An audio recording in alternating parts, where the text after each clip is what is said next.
Fala galera, beleza? Ih, já comecei errado aqui, hein? Fail.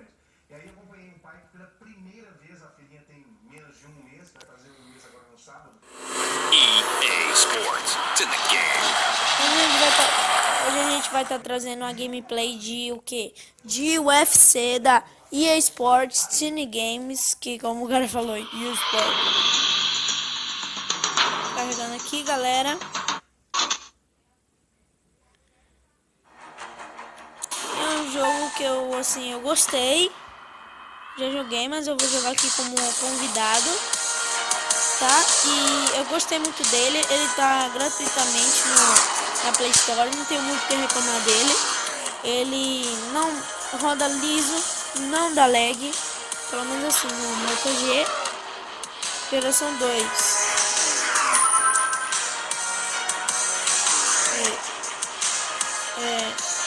Vamos aqui em luta rápida. Putz, galera.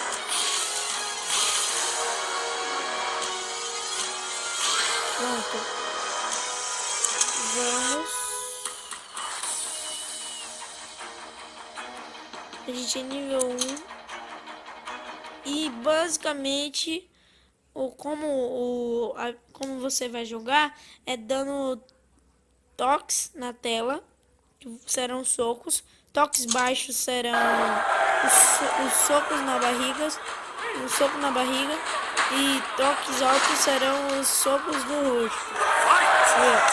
Vou dar socos baixos aqui.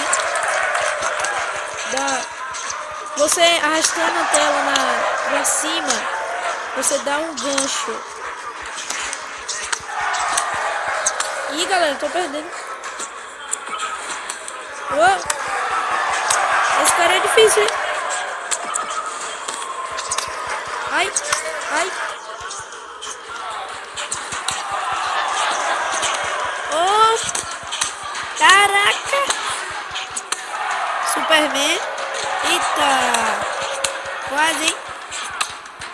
Superman agora vai. Quase.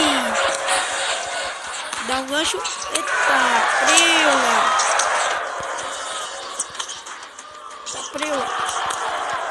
Agora eu mato ele.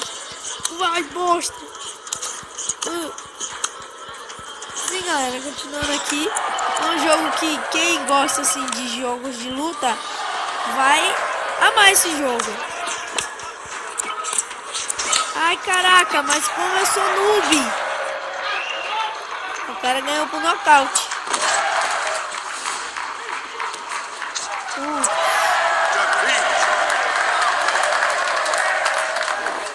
Os gráficos dele estão bem realistas, como vocês podem ver aí. Eu vou querer uma revanche. Vamos ver. Agora eu ganho, hein?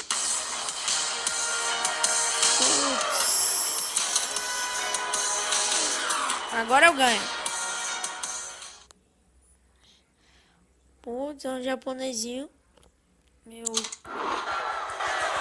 Sem preconceito, mano. Sou de brancos. Ai, bosta. Ai, bosta.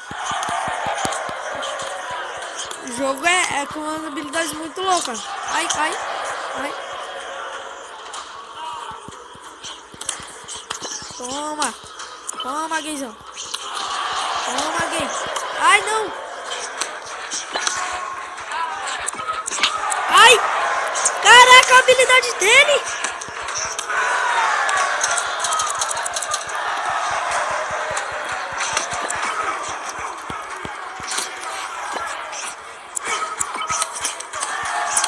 Ô, louco, tio. Caraca. Uou. Vai, mano.